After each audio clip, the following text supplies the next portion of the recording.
What's up, everybody? Man, it's your boy, Mr. Duga, coming at y'all with another video, man.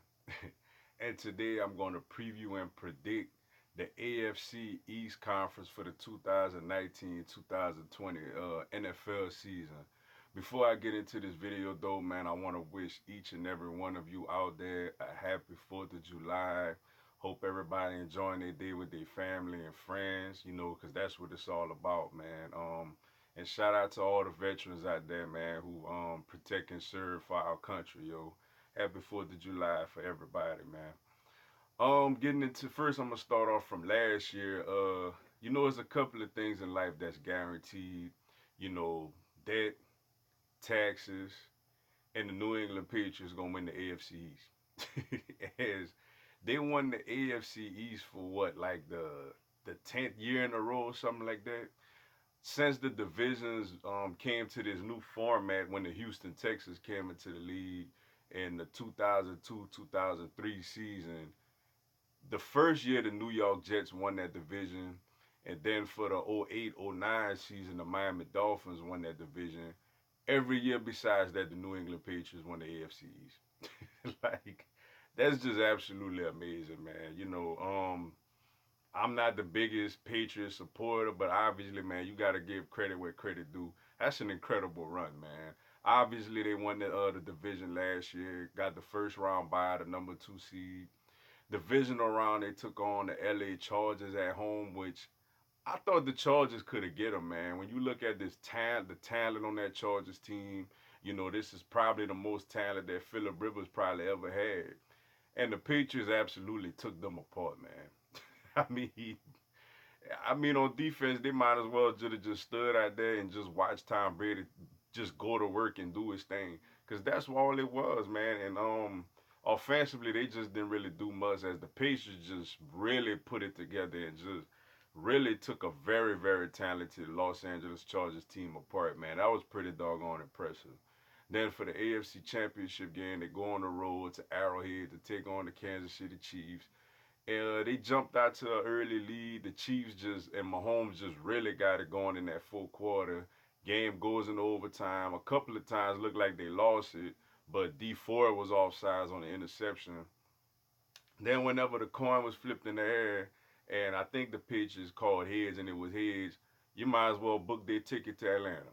Because, like, Tom Brady is in overtime with the ball. He going to get a touchdown, man. Like, in a big playoff game, he's going down and get a touchdown. And that's exactly what happened.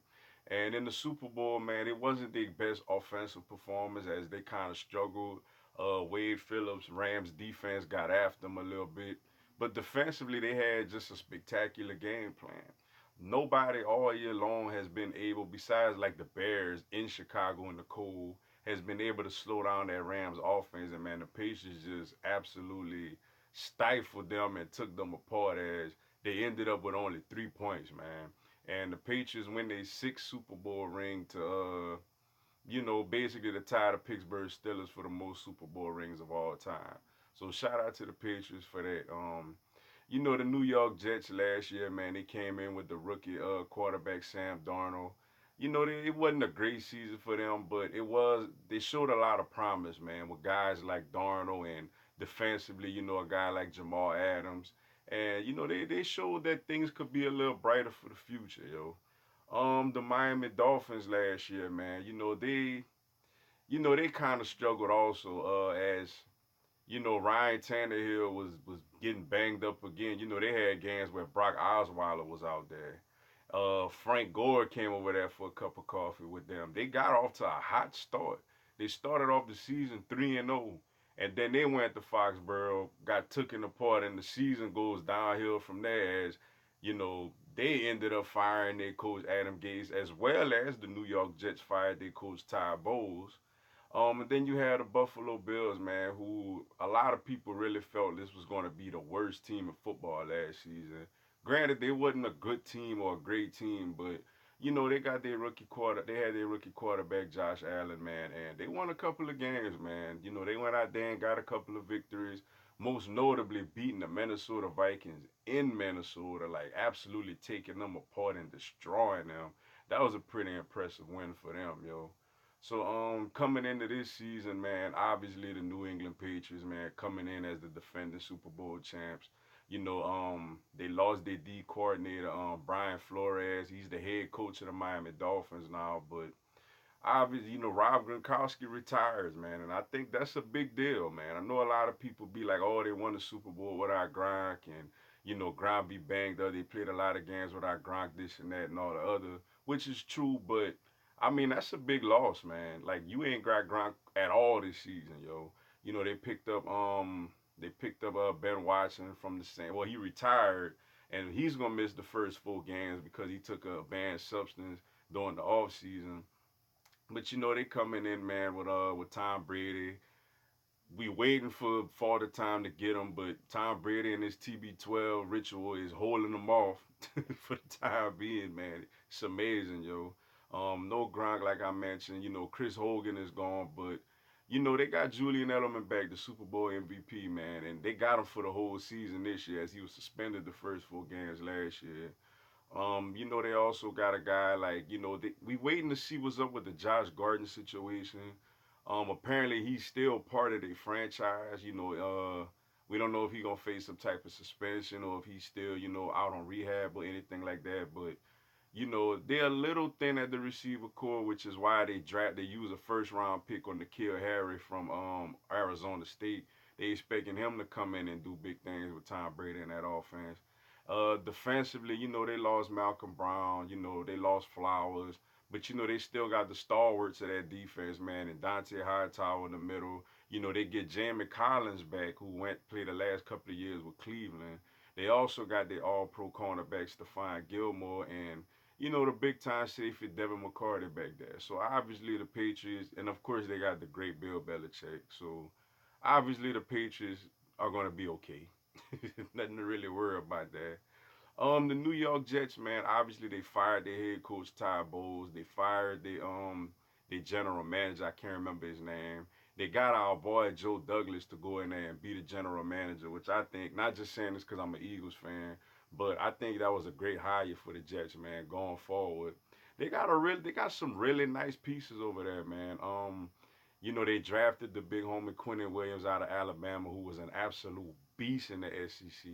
They picked up arguably the best running back in football in Le'Veon Bell. Now he missed all the last season, with the contract dispute and all that other stuff. But we know he looks like he's in better shape now. He's even trimmer.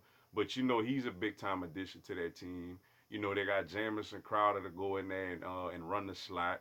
And defensively, man, they added C.J. Mosley, the big time linebacker from Baltimore. And one of the big acquisitions of the season is not a player, but they added Greg Williams to be the defensive coordinator for the New York Jets, man. And I think with guys like C.J. Mosley and Jamal Adams in the secondary, I look for those guys to have some real breakout seasons for the Jets, man. Then you had the Buffalo Bills, man. They picked up a couple of receivers. They got Cole Beasley from Dallas. They added John Brown from Baltimore. Frank Gore is over there still playing. I don't know what's up with Frank. I thought Frank would have called it quits down in Miami, but Frank still want to get him a check, so I ain't mad at you, Frank. LaShawn McCoy, they drafted Ed Oliver, man, to be this guy is argued he was a top 10 pick, but he's a top 5 talent. He's a big time talent. So maybe he could go in there and get him a boost defensively. The Bills, got a couple of little young pieces, to work with and stuff like that. Then the Miami Dolphins, man. Obviously they got a new head coach in Brian Flores from coming from the New England Patriots, a long time assistant for the New England Patriots. They made the trade with the Arizona Cardinals to bring in Josh Rosen to compete with Ryan Fitzpatrick for the starting quarterback job. Fresh start for Rosen. We go see how he doing. We go see Fitzpatrick. Him. He could give you 500 yards and 4 touchdowns or 200 yards and 5 picks. So you know how Fitzpatrick get down. Um, they also defensively they added the big homie Christian Wilkins, the defensive tackle from Clemson with their first round pick. He's a very very good disruptive player and has a lot of heart, man. Plus they still got a really good secondary with guys like Xavier Howard, who's one of the best corners in the league. Michael Fitzpatrick, who's coming into his second league, who I think he compares a lot to young Malcolm Jenkins. Could kind of versatile, could play the corner safety role. They got a couple of young pieces over there to work with, man. As far as my predictions for this division, I mean, who do you expect me to pick anybody else to win it? Like honestly, obviously I'm gonna go with the New England Patriots to win this division for the 50th billionth time. You feel me? I like the New York Jets to finish second, man. I think the Jets have a real shot to be a wild card team, man. I believe in Sam Darnold as a quarterback. I think he has a very, very, very bright future ahead of him. Le'Veon Bell, obviously, I believe in him as a running back. Defensively, I believe in Greg Williams as a defensive coordinator with good personnel, which he has at New York. He has star quality players at all three levels of the defense. So I think the Jets have a real shot to really be a wild card team, man. I just in the future would like to see them probably add another receiver or two. I know they got Robbie Anderson and guys like that, but they may be lacking a little bit on the outside. But overall, this is a very good, solid team, yo. I got them second. I got the Miami Dolphins third in this division, man. I'm very curious to see how Josh Rosen looks with them, as they finally got rid of Tannehill. They got some decent receivers, man. Kenny Stills is a good receiver. They still waiting for Devontae Parker to break out, man. He's kind of been a disappointment since they used a first round pick on him years ago. So they hoping he could finally turn things around. And I think they're gonna have a solid defense. I think defensively they're gonna be pretty solid, man, especially with Brian Flores, going over there with his scheme. And they got some decent personnel over there, especially in the secondary. In last place, man, I think the Buffalo Bills will finish last place, man. I don't know. I think this roster still needs some work, man. Josh Allen, I don't really know what to. I know he has a big arm and I know he's very mobile, but I'm not a huge believer in him yet, like I am in Sam Darnold or to a lesser degree, even a little bit of in Josh Rosen. So I still want to see Allen get a little better, show a little progress, man. I'm not quite a believer in him yet. LaShawn McCoy, man, I don't know what's been up with him the last couple of years. They running game been struggling. I think with Sean McDermott calling the shots, they'll be decent defensively, but I just think their offense really just not gonna be as good, especially as the other teams in the division. So I have the New England Patriots winning the AFC East, obviously. I have the New York Jets finishing second, the Miami Dolphins finishing third. I had the Buffalo Bills finishing last, yo. But with that being said, man, that's all I got for y'all today. Appreciate y'all checking out the video. Go on, hit the like button and go on, give me a subscribe, man. I'm gonna have NFL and Eagles content, man, throughout the year. Y'all have a blessed one. Fly Eagles fly. Happy 4th of July, yo.